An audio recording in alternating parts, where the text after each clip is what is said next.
Mga kapatid sa ating Panginoon, ilang taon na po nakakalipas, may isang Christian radio program sa Amerika na tinatawag na White Horse Inn. At sa programang yun po ay binahagi ni Rod Rosenblatt ang resulta ng isang pag-aaral na ginawa sa mga Lutherans. At sila po'y tinanong kung naniniwala ba silang makakapunta sila sa langit at kung ano ang basihan ng kanilang kumpiyansang ito. Karamihan po sa kanila ay nagsabing, oo, sigurado silang makakapunta sa langit.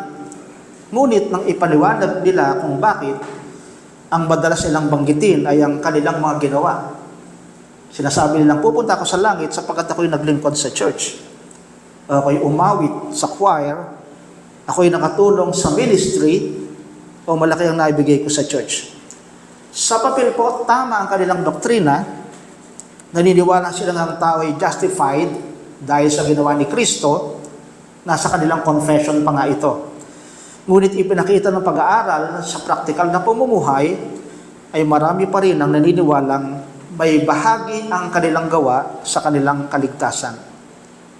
Subalit mga kapatid, huwag nating tingnan ng mga Lutherans lamang sapagkat madali rin tayong mahulog sa ganong uri ng pag-iisip o pangangatwiran. May mga Christians na gumagamit ng evangelism explosion. We have used this when I was in college. Yung tinatawag na EE. Meron dalawang question mark, di ba? Na nakalagay sa dibdib. Pag tinanong, ano yung sabihin niyan? That's EE. Evangelism explosion. Ang madalas, itinatanong po ito. If you were to die tonight, kung mamamatay ka mamayang gabi, and God were to ask you why He should let you into His heaven or into His kingdom, what would your answer be?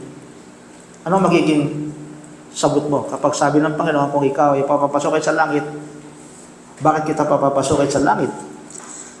Paano mo sasagutin yung tanong na yan?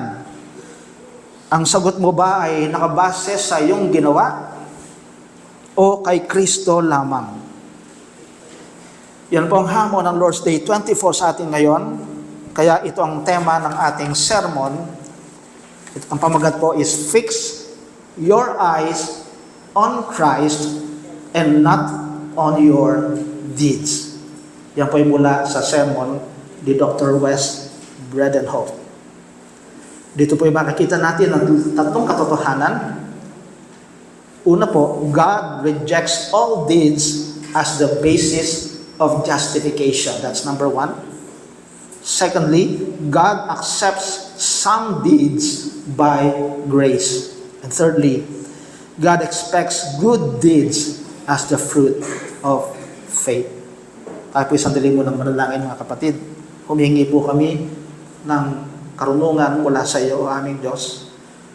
At bagamat pamilya na po sa amin ang katulong ito, kami po humihingi ng tulong pa rin mula sa Banal na Espiritu na muli mo po itong sariwain sa aming puso't isip, hindi lamang upang patuloy na madagdagan ang aming kaalaman, kundi panghawakan namin ang katotohanan ito at pananampalataya. At hindi lang namin sarilinin, kundi maibahagi namin doon sa mga taong nangangailangan din ng kaligtasan. Kayo po ang mapapurihan sa lahat ng ito sa pangalan ng aming Panginoong Yesus. Amen. So isa-isahin po natin ito, mga kapatid. Tatlong katotohanan. Number one, God rejects all deeds as the basis of justification. Sa Tagalog po, tinatanggihan ng Diyos ang lahat ng mga gawa bilang basihan ng pagtuturing na matuwid sa atin. Yun pong ibig sabihin ng justification. God rejects all deeds as the basis of justification. Isa sa pinakamahalagang salita ng panahon ng Reformation ay yung salitang alone. That's why we have Scripture alone, faith alone, grace alone, Christ alone, for the glory of God alone. Sapagkat mali ang turo noon at hanggang ngayon ay lagi pong may dagdag. Di po ba? Christ plus works, grace plus human effort, faith plus obedience. Ang Roman Catholic Church po noon ay nagtuturo na tayo naliligtas dahil kay Kristo. Pero, hindi dahil kay Kristo lamang, Sinasabi rin nila na tayo naligtas sa pamamagitan ng biyaya, pero hindi sa biyaya lamang. Sinasabi nilang tayo naligtas dahil sa pananampalataya, pero hindi sa pananampalataya lamang. Sa Roman Catholic teaching, laging merong plus. Sabi nga doon sa isang seminar na aking nadaluhan, ang tawag daw po dyan is damnable plus. Ang kasumpa-sumpang dagdag. Pero malinaw ang turo ng kasulatan, tayo po ay na-justified through Christ alone, by faith alone, apart from works. Yan din po ang problema hinaharap ni Pablo sa mga taga-Galatia. May mga taong tinatawag niya Judaizers na nagtuturo na kailangan si Jesus, pero kailangan din sundin ang kautusan upang maligtas. Kaya ginamit ni Pablo si Abraham bilang halimbawa. Ang tanong po, paano naging matuwid si Abraham sa harapan ng Diyos? Sa Galatians 3:6-9, paikling na lamang po natin, sabi po ron that Abraham believed God and it was credited to him as righteousness. Si Abraham ay nanalig sa Diyos at yun ay ibinilang sa kanyang pagiging matuwid. Those who believe are children of Abraham. So hindi naging matuwid si Abraham dahil sa kanyang mga gawa, kundi dahil sa pananampalataya sa pangako ng Diyos, mga pangakong natupad kay Hesukristo. Pero ang tanong po, paano naman yung ating mga gawa? Sinabi ni Pablo in Galatians 3:10, "For all who rely on works of the law are under a curse. For it is written, cursed is everyone who does not continue to do everything written in the book of the law." So, napakalinaw po ng punto ni Pablo. Kung gusto mong maligtas sa pamamagitan ng gawa, kinakailangan perfecto ka. Kinakailangan hindi yung near perfection, hindi ng requirement ng Diyos. Kailangan perfect. Hindi po pwedeng mostly good, hindi po pwedeng better than the others. Kailangan po talaga yung flawless obedience, talagang ganap na pagsunod. Pero ang tanong po, sino sa atin ang kayang gumawa niyan? Wala pong may kayang gawin. Sabi nga ng Catechism, kahit ang pinakamabuti nating gawa ay imperfect and defiled with sin. Mga kapatid, tandaan po natin, wala tayong naiambag sa ating justification. Walang gawa natin ang kayang tumayo sa harapan ng banal at matuwid na Diyos. Sa katunayan, isa lamang po ang ambag natin, walang iba kundi ang ating kasalanan na siyang dahilan kung bakit napako si Jesus sa krus. Ngayon, may nagtatanong din naman, pero hindi ba kinokontra ni Santiago si Pablo? Hindi ba sila nagkokontrahan? Sapagkat ang sabi po ni Pablo, we are justified by faith alone. Pero sabi po ni Santiago, you see, sabi sa James chapter 2 verse 24, you see that a person is justified by works and not by faith alone. Di ba sila nagkokontrahan noon? Hindi tayo na-justified sa pamamagitan ng pananampalataya lamang, kundi dapat meron ding mga gawa. Hindi ba sila nagka-clash noon? Pero tandaan natin, hindi nagkakasalungat sina Paul at James dahil magkaibang error ang kanilang tinatalakay nung mga panahon na yon. Si Pablo ay sumasagot sa nagtuturo ng Jesus plus works when it comes to salvation. Yun ang sinasagot niya. Si James naman ay sumasagot sa mga nagsasabing, meron akong pananampalataya, pero walang bunga yon sa kanilang buhay. Kaya magkaiba yung kanilang tinatalakay. Ang punto ni James, ang tunay na pananampalataya ay nakikita sa obedience. Do we have faith, brethren? Dapat yan ay nahayag, nakikita sa ating buhay. Ang pananampalatayang buhay ay may bunga. So, ibig sabihin, yung pananampalatayang patay, walang nakikita sa iyo kahit whatsoever. Hindi mo mapapatunayan, ikaw ay may pananampalataya kung wala kang gawa. That is the point of James. Hindi sinasabi ni James na naligtas dahil sa gawa. Sinasabi niya ang tunay na pananampalataya ay hindi nananatiling walang bunga. Kaya malinaw pa rin, pagdating sa justification, walang ambag ang ating mga gawa. Romans 3:28 says, "For we maintain that a man is justified by faith apart from observing the law." Mga kapatid, mahalagang maunawaan ito sapagkat may dalawang uri ng tao na kailangang marinig ang katotohanan ito. Una, may mga taong nagtitiwala sa kanilang gawa. Di po ba? Kung minsan, marinig mo ito sa kapwa natin mananampalataya, paano ka naligtas? Kasi sumunod ako sa Panginoon. May mga ganun pa rin pagkakataon. So ito po yung para doon sa mga taong nagtitiwala pa rin sa kanilang mga gawa. Iniisip nila, ako na may mabuting tao. Naglilingkod naman ako, nagkakawang gawa ko, ginagawa ko naman ang part ko. Iniisip nilang cooperative effort ang salvation. May parte si Jesus at may parte rin ako para sa aking kaligtasan. Yun ang napakahirap natanggapin ng marami, di po ba? Kung sila lagi may silang contribution when it comes to their salvation, para bang sobra naman ng bait na ng Diyos kung siya lang ang may gawa ng lahat at ako'y wala man lang bahagi. Kaya doon sila pumupunta. Pero dito pinapakita, alisin na natin yung plus, sapagkat yung plus mo ay minus sa Lord. Dagdagan ko kaya sa Lord mo. It is insulting to God. Ang sabi po ng kasulatan, Isaiah 64:6, all our righteous acts are like filthy rags.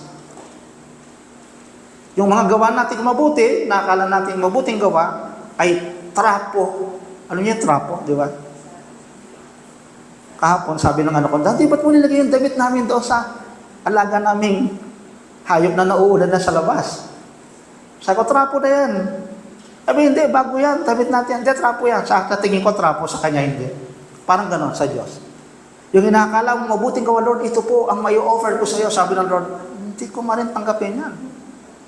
Trapo yan. Ibig sabihin, basahang maruming-marumi, putikan sa harapan niya, paano ko tatanggapin yan? So itong katuruan ito ay para doon sa mga nagtitiwala sa kanilang mabuting gawa. Pero meron din ikalawang uri ng tao na dapat niyang mapakinggan ito. Ito rin ay doon sa nawawalan ng pag-asa sapagkat alam nilang ang kanilang gawa ay hindi sapat. Paulit-ulit silang bumabagsak. Pakiramdam nila, hindi sila karapat-dapat maging Kristiyano. I was supposed to teach yesterday po sa aming BS, pero hindi natuloy. Pero merong ganitong pagtalakay sa aming discussion. Banggitin ko na po ha. Alam niyo yung Beatitudes? Di po ba? Yung ang mapalad, o ang pagiging tunay na kahulugan ng pagiging masaya. Alin number 1 doon? Blessed are the poor in the spirit, for theirs is the kingdom of heaven. Yung dukha sa spirito, hindi yung dukha sa pera, binag-usapan. Ito yung dukha na wala akong may pagmamalaki, parang beggar na namamalimos, na kung hindi mo siya abutan, wala na siyang pag-asa sa buhay niya. Sino sinasabi sa atin mga kapatid? Doon sa feeling mo, hindi ako dapat sa Diyos. Malaki ang pag-asa mo sa Panginoon. Yung feeling mo, hindi ako sapat sa harap ng Diyos, mas malaki ang pag-asa mo sa harapan ng Panginoon. Tama ka sa sinasabi mo. At yan mismo ang punto. Kung sapat tayo, hindi na natin kailangan si Kristo. Sa Romans 3:23, sabi lang, for all have sinned and fall short of the glory of God. Lahat nagkasala. Walang nakaabot sa kaluwalhatian ng Diyos. At ang sabi pa ni Jesus, I have not come to call the righteous, but sinners.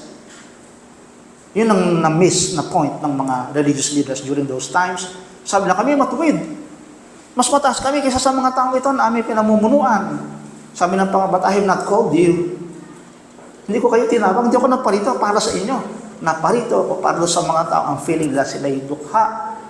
Walang nagawa, walang contribution para sa kanila ako. Naparito ako para doon sa mga may sakit. Pagalingin sila. Anong sakit? Sakit ng kasalanan. Tulungan sila. Kaya ang panawagan ng Diyos, stop looking at yourself. Stop trusting in your deeds, but look to Christ alone. At ang tunay naman na nampalataya, hindi lang yung one-time event na ginagawa niya sa buhay niya. Diba? If you feel na kayo'y Kristiyano na ngayon at ang sarili mo, tumaas ka na sa harapan ng Panginoon. Mga kapatid, don't do that. Ang pagiging Kristiyano ay pananatiling mababa sa harapan ng Panginoon. Do you feel like that? Do you experience that sa inyong buhay? Kapag kayo nananalangin, you always feel like you are a beggar. Bagamat anak ka na ng Diyos, pero Lord, laging meron kang desire na meron akong kailangan sa Panginoon. I need you, Lord. I need your salvation, I need your help, I need your strength. Ang attitude ng Kristiyano ay laging pagiging mababa. Meron siyang attitude na pagiging laging poor, pero yung ganong attitude ay kadugod-dugod sa harapan ng ating Panginoon. Kapag tayo justified, tandaan po natin to, hindi rin yun dahil sa magaling ang ating pananampalataya o mabuti ang ating ginawa. Tayo ay declared righteous dahil lamang sa perfect righteousness ni Jesus Christ. Sabi nga po ni Augustine, all my hope is in the death of my Lord. Magandang panghawakan din natin yung ganong pananalita. Ang buong pag-asa ko ay nasa kamatayan lamang ng aking Panginoon. Ano man ang achievement mo bilang Kristiyano, maaaring naging matagumpay ka ngayon bilang Kristiyano, maaaring ikaw ay umunlad bilang Kristiyano, pero tandaan natin that all our hope is still in the death of our Lord. Hindi sa sarili nating righteousness, not in our own performance, kundi only in Christ alone. So God rejects all the deeds as the basis of our justification. That's the first important thing. And secondly, God accepts some deeds by grace. Di ba nagkukontrahan yan, Pastor? Sabi mo, nire-reject na po ang lahat ng deeds. Yes, when it comes to salvation.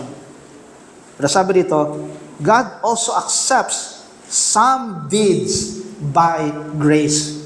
Meron din tayong mga gawa na tinatanggap din pala ng Diyos ayon sa kanyang biyaya. Kapag Kristiyano ka na. Sabi nila, walang silbi ang gawa sa justification, bakit nangangako ang Diyos ng reward para sa ating good works, di po ba? Wala palang silbi, pero bakit ang Lord nangako? Kayo ba'y naniniwala, mga kapatid, na ang gawang mabuti bilang Kristiyano ay i-reward ng Panginoon? Do you believe that? Baka kasi iba masyadong lax, no? Parang, kaya mo na, wala naman yung bali, wala naman yung mga mabubuting gawa. Kaya talagang totally binasura na nila lahat yun. Pero tandaan natin, that is also an encouragement sa ating mga Kristiyano. Gumawa ka ng mabuti because time will come that God will reward your good deeds. Sabi po ng 2 John 8, watch yourselves so that you may not lose what we have worked for, but may win a full reward.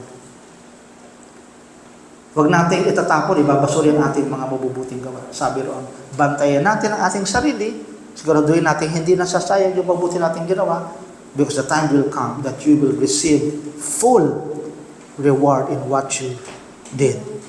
So, paano natin papaliwanag yan? Hindi ibig sabihin nga, meron tayong na-earn sa Diyos. Hindi nang ibig sabihin yan. Dito po yung mahalaga yung sinabi ni Jesus sa Luke 17, 7-10, nagbigay siya ng halimbawa doon, tungkol sa isang alipin, na sinasabi niya, kapag ang alipin ay galing sa bukid at ginawa niya na yung kanyang tungkulin, pagbalik niya, asahan niya bang paglilingkuran siya ng kanyang amo? Di po ba hindi? Bakit? Alipin lang siya. In fact, ang sabi ni Jesus, kapag nagawa niya na lahat, sabihin niyo, we are unworthy servants, we have only done our duty. Sa amin po, bilang mga naglilingkod sa Panginoon, ayaw namin sabihin na pinagmamalaki namin wala kaming tinatanggap na anumang financial support sa ating church. Masaya sa aming puso. Bagamat hindi masama po, mga kapatid, yung nakakatanggap ng tulong mula sa iyong mga kapatid. Pero mas masarap din pala, mga kapatid, na, di ba, you are serving God for free. Ang siguro kalungkutan lang ng naglilingkod sa Lord, yung naglilingkod ka pero walang bunga yung pinaglilingkuran mo. Parang walang paglago, walang hamon para sa mga Kristiyano, walang pagbabago para sa mga kapatid. Yun siguro ang pinaka-nakakaiyak na uri ng ministeryo. But you know what? The time will come, wala din sa mundo ang reward eh. Di ba? Hindi naman pinangako ng Panginoon kapag ikaw yung naglingkod, aasensong buhay mo, wala naman ganun eh. In fact, maraming mga naglilingkod sa Lord, nakita mo yung buhay nila talaga bang daos-dos, di ba? Na talagang parang, yung iba nga di ba, nasisisi pa Magmula na ikaw ay naglingkod sa Diyos, ba't nagkahirap-hirap ang buhay mo? May mga ganun pang paninisi, di ba? Magmula nung nagpakaseryoso ka sa Panginoon, bakit kayo dumadaan sa sobrang, ang manas ng buhay niyo, may mga ganun silang salita. Puro kayo sakit, puro kayo kamalasang nangyayari. Magmula nung kayo na born again, di ba, sinisisi. Pero tayong mga Kristiyano, wala nang talag sa atin yun. Because we know that when we have believed, when we got saved, alam natin kasama na yan sa buhay natin. Kaya ang napakaganda ng katuruan sa atin, di po ba? Si Pastor Lance, di ba? Binibigyan din niya sa atin. We will suffer as Christians. Kala di ba kay Pastor Lance lang galing yan? Basahin niya kay Peter, kay Santiago, di ba? Kakibat sa ating pagsunod sa Panginoon, ang pagsasuffer. That is part of belonging into the kingdom of God. Pero naglilingkod ka, nagsasuffer ka for Christ's sake. Sabi ng Panginoon, di ba? Magtatalong ka sa tuwa, sapagkat ibig sabihin niyan, magmamana ka ng kanyang kaharian. So yung pong ating mga gawa ay i-reward ng Diyos. Pakasiguraduhin lang natin na talagang yan ay para sa Panginoon. Wala tayong may pagmamalaki sa Panginoon. Hindi nga natin siya kayang mapautang. In Romans 11:35 says, God has sabi doon, who has ever given to God that God should repay him? Meron ba tayong naibigay sa Diyos para sabing may utang siya sa atin? Walang makapagpapautang sa Panginoon. Ang tanging wages na talagang deserve natin is death. Sabi ng Romans 6:23, for the wages of sin is death. Lahat ng iba pang meron tayo ngayon is only by the grace of God. Kapag nire-reward ng Diyos ang mabubuting gawa ng kanyang mga anak, hindi yun sweldo o bayad. Hindi po. Hindi yun utang ng Diyos sa atin. Yun ay biyaya lamang. Parang sa mga anak natin sa ating tahanan, kapag sumusunod ang mga anak sa kanilang mga magulang, hindi ibig sabihin noon ay babayaran na natin sila. Kung bibigyan sila ng reward, iyon ay dahil lamang sa pagmamahal ng magulang sa kanila. Di po ba? At ganoon din sa atin bilang mga anak ng Diyos. Ang ating good works ay tinatanggap ng Diyos hindi bilang basihan ng salvation, kundi bilang bunga ng kanyang biyaya sa atin. Tulad po ng sabi ng Belgian Confession, God crowns His own gifts. Wala naman tayo may pagmamalaki kahit tayo gumagawa ng mabuti. Di po ba? Sapagkat yung gawa natin mabuti ay gawa din ng Diyos sa atin upang iyon ay iyong magawa. Siya ang nag-prepare. Ang damo to, no? Ikaw ay naging Kristiyano, siya ang nag-prepare ng gagawin mong mabuti para sa Kanya.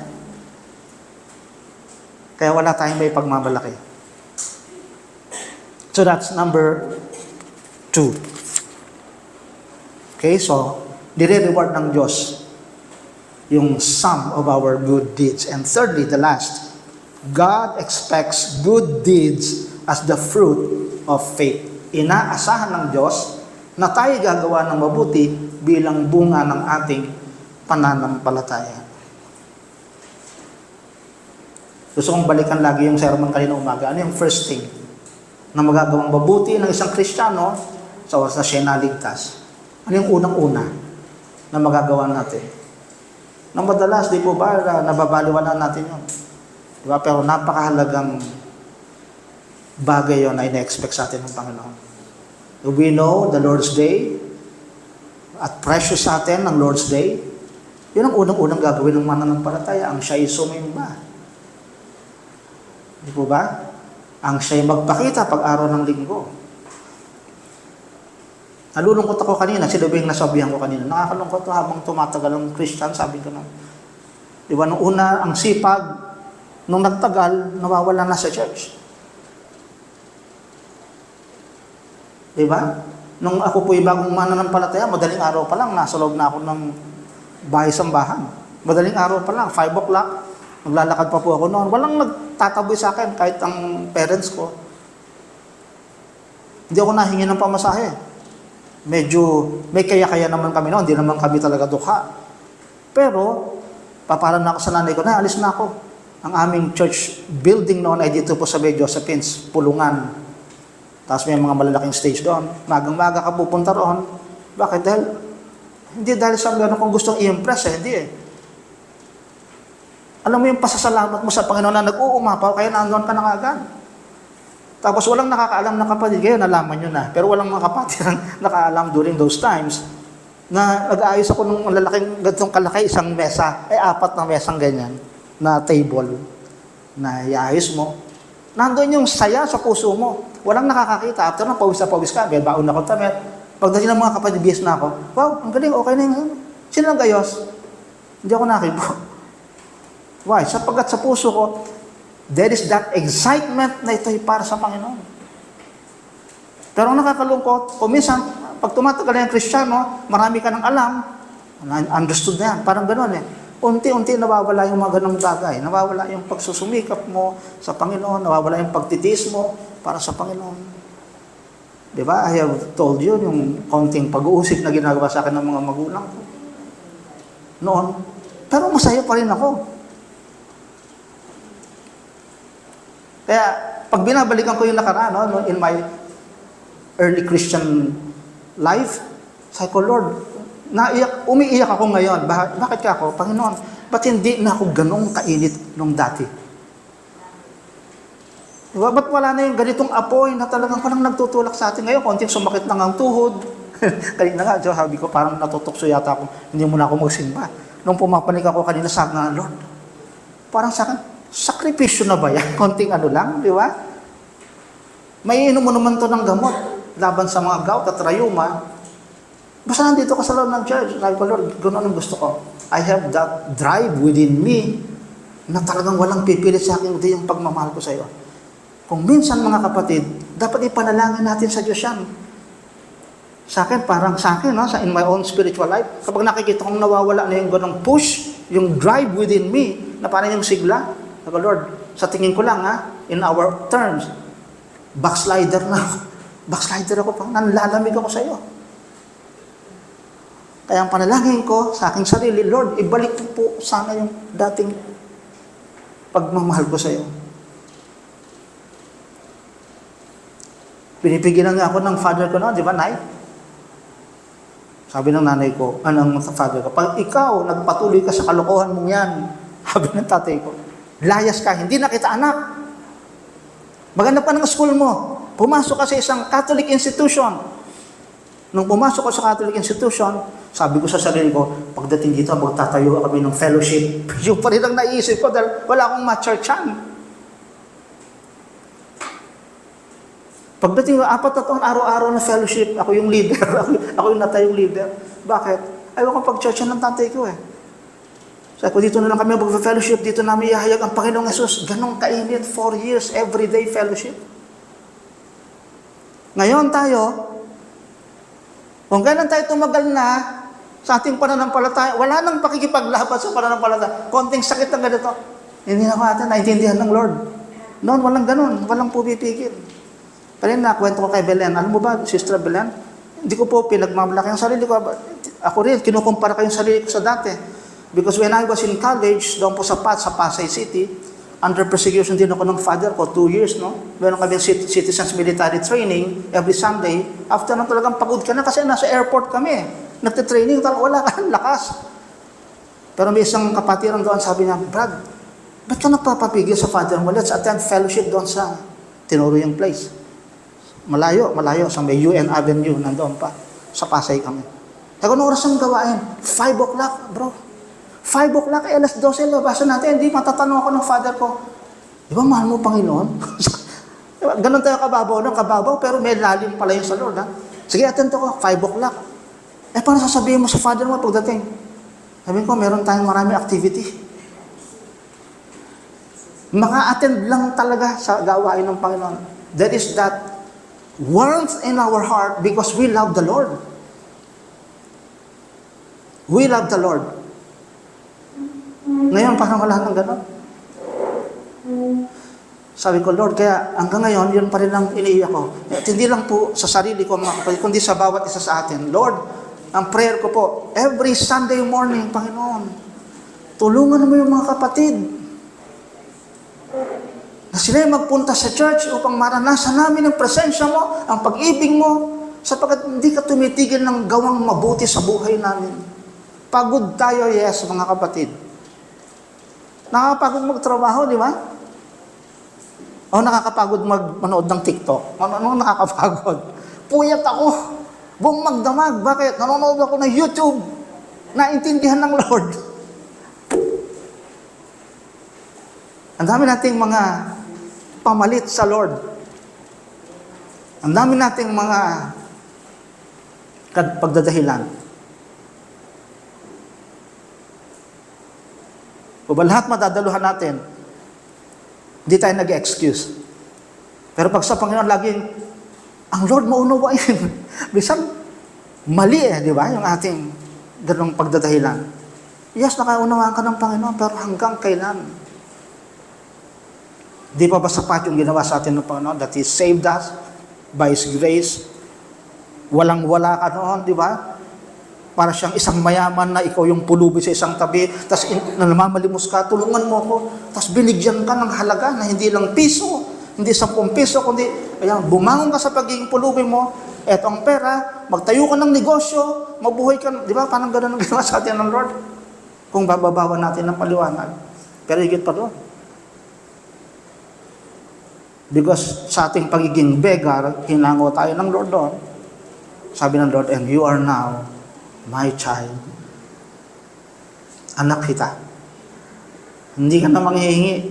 Hindi ka na mamamalimos ng awa. Lagi kitang kaawaan. My eye is always on you to bless you. Kaya mga kapatid, pinag-usapan natin dito, ano yung good deeds na meron tayo. Kung tayo merong pananampalataya sa Panginoon, ina-expect ng Lord yan, na tayo ay gagawa ng mabuti. Sabi ni Kristo, I am the vine, John 15:5, you are the branches. If a man remains in me and I in him, he will bear much fruit. Apart from me, you can do nothing. Dahil nakakabit tayo kay Jesus, tiyak na tayo mamumunga.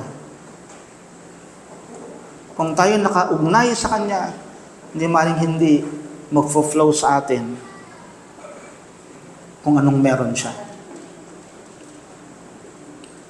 Sipo ba? So isipin natin mga kapatid, anong bunga meron tayo kay Christ?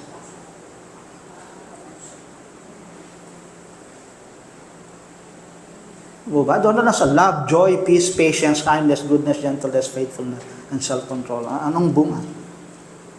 Or holiness, or obedience, thankfulness. Tandaan natin to, hindi tayo gumagawa ng mabuti upang maligtas. Gumagawa tayo ng mabuti sapagkat tayo ay ligtas na. Our good works are not fruit or are not root. Our good works are fruit. Hindi ito yung ugat ng ating kaligtasan, kundi ito yung bunga ng ating kaligtasan. Hindi silang pundasyon ng ating kaligtasan, sila yung bunga ng ating pakikipag-isa kay Kristo. At sapagkat si Kristo ay may perpektong pag-ibig sa Ama, yung mga nakipag-isa kay Kristo ay matututo ring magmahal at sumunod sa Diyos. Totoo po, hindi tayo perpekto o magiging perpekto sa buhay na ito. Patuloy pa rin tayong nakikipaglaban sa kasalanan, pero imposible na walang bunga ang tunay na pananampalataya.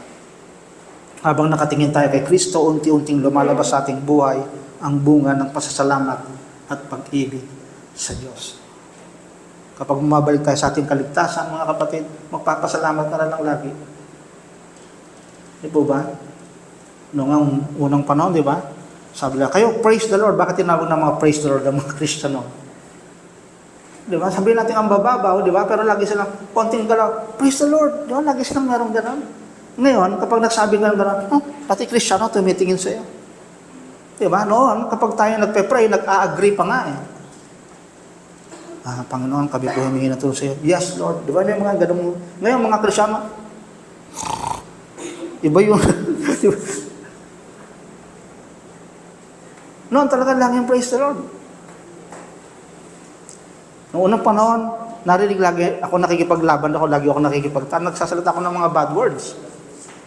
Pero tubagal na, talagang ang Panginoon ang naghari sa buhay mo, sabi ko, tinatakol ko ng bad words, hindi na ako magsasalita niya. Papalitan ko na, purihin ang ating Panginoon. Laging masaya yung puso. Laging masaya ang puso ng mananampalataya. Hindi yan nakadepende dahil sa anumang meron ka, anumang hawak mo, anumang pagpapala, ang meron ka, tinataglay mo, no. Balikan mo yung salvation mo. Ako na walang-wala, absolutely nothing, absolutely a nobody before God. He made me somebody before Him. Dapat ipagpasalamat natin yan sa Panginoon. Diba? Kung minsan, dapat tinitin natin ang temperatura ng ating buhay spiritual. Diba?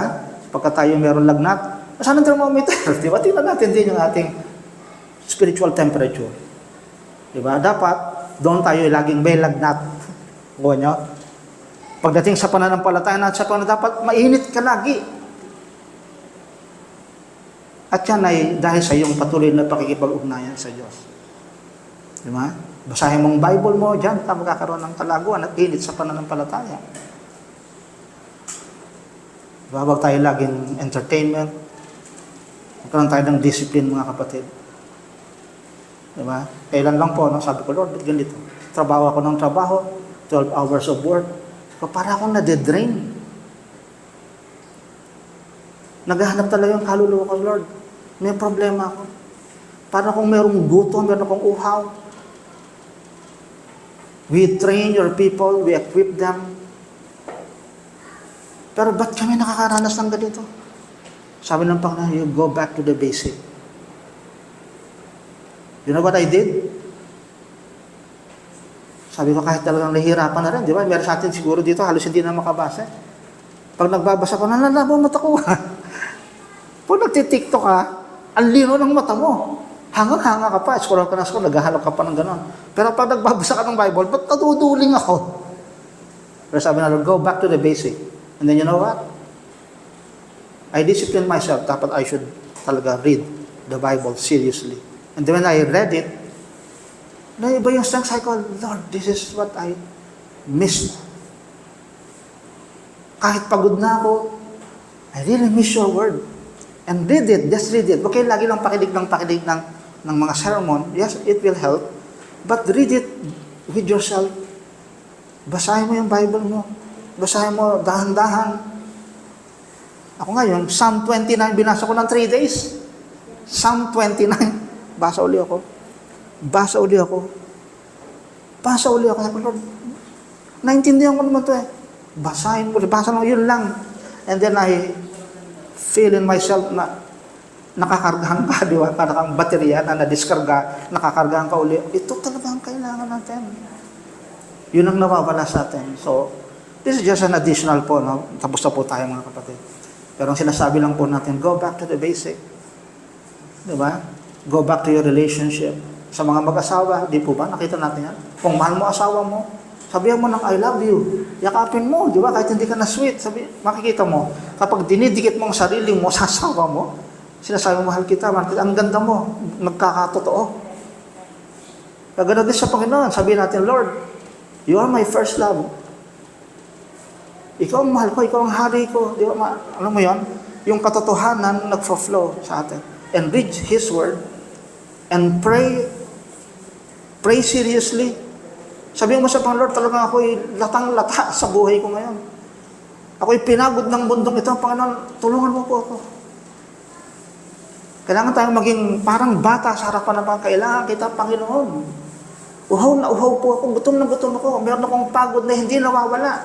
Wala naman akong sakit. Pagbabangon ko sa umaga, parang ayoko nang bumangon. Yung makalooban ng Diyos sa atin.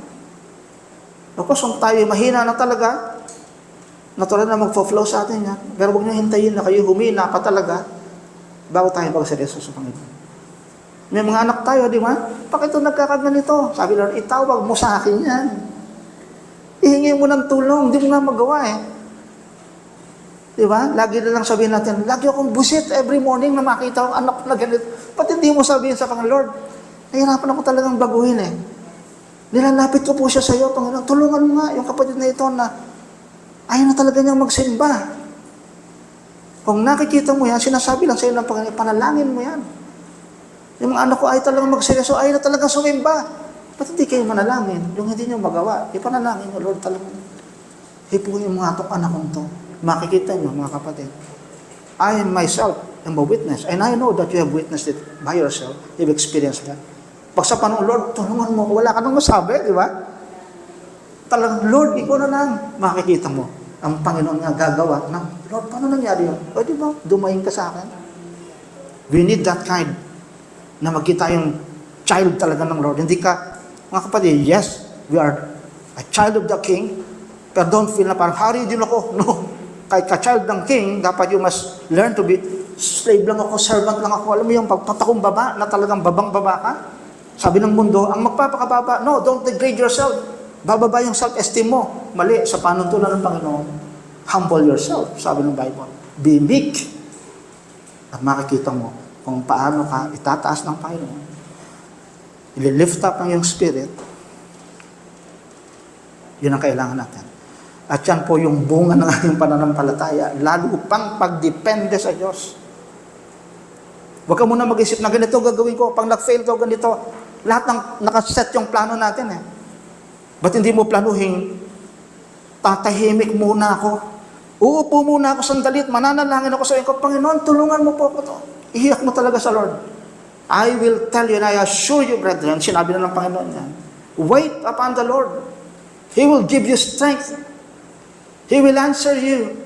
When you cry out to Him, He will answer you. Okay, huwag nating malitin. Kaunting panahon. Gawin natin sa Panginoon, Lord, tulungan mo kami. Tulungan mo kami bilang isang iglesia, tulungan mo kami bilang isang pamilya, tulungan mo ako, sapagkat ako'y malamig sa iyo. Nagsisisi ako, tulungan mo ako. At ang mangyayari sa iyo, katulad ng mga umiyak sa Panginoon, umalis ng talagang inabot ng Lord, pinagpala, umuwi na masayang-masaya ang puso. Mga kapatid, ito po yung basic sa atin, mga kapatid. But if you are saved, if you have faith in God, balik ka doon sa basic, mga kapatid. Hindi tayo mabibigo. Amen? Yan lamang po, mga kapatid. Tayo po yung manalangin. Salamat po, Diyos, sa pananalitang ito. Salamat po sa pagbabahaging ito.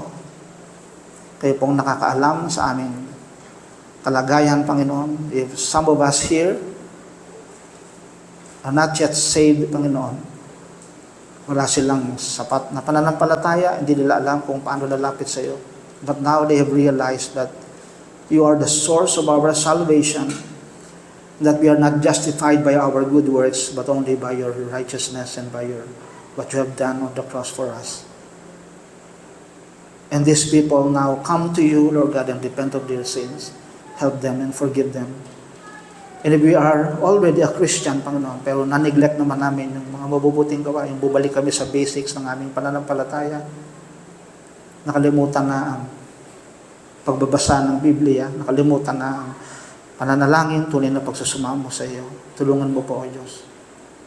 Sapagkat lahat ng papakumbaba sa iyo, hindi mo po i-reject.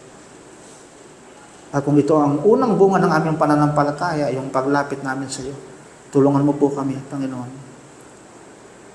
Mabalikan namin ang dati, and we must go back to our first love, to serve you again wholeheartedly, with all our might, with all our energy and time and effort, and even our wealth, Panginoon. Tulungan mo po kami. Kayo magpalakas sa bawat isa sa amin, Panginoon. We have so many struggles in this life. Kami po'y tinatrap ng mundong ito sa dami ng mga tukso, sa dami ng entertainment, sa dami ng teknolohiya na umaagaw sa amin, sa dami ng napapansin namin sa paligid, pero nawawalan kami ng pag-focus namin sa iyo. Bring us back, Lord. Cleanse us, O God, and strengthen us again. Lift us again as up again, Panginoon. Mula sa aming pagiging beggar, O Diyos, ay maranasan namin ang pagiging tunay na anak mo sa pamamagitan din ng biyaya mo at tulong mo sa pamamagitan ni Jesus. Purihin ka po sa lahat ng ito. Ito ang aming samutiling sa pangalan ni Jesus. Amen.